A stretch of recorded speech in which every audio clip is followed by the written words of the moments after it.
Sangkhawana mid maha football tournament ko tonge doho ka'a date हिसाब बो रपड़ खान दो 15 अगस्त 2024 नवा टूर्नामेंट रे खेलो लगी 8 टीम लगी के दाव मेना और एंट्री फी लेखान ते बो रपड़ खान 25,000 टाका पुइलु शिल्प लेकाते 12 लाख टाका प्लस ट्रॉफी और सेकंड शिल्प लेकाते दो 1,50,000 प्लस ट्रॉफी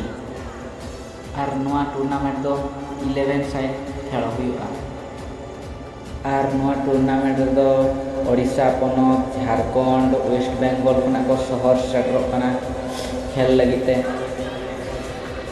और नवा टूर्नामेंट विषय को रपड़न दो किसी नीतुमान खिलाड़ी बन दड़ा को जो साधु मार्टी गोराचंद मार्टी विजय हेम्ब्रम रंजित मारांडी आगू हेम्ब्रम सिंधु मार्टी इनका नीतुमान खिलाड़ी नवा टूर्नामेंट को शामिल को तहना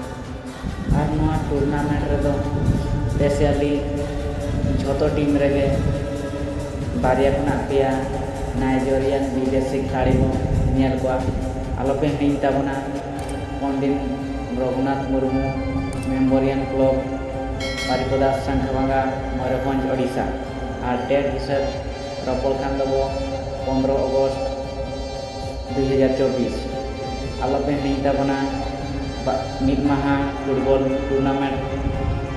लैट काचा हुई लगी उहर तहना बारिपदा संखवांगा फुटबॉल टूर्नामेंट 2024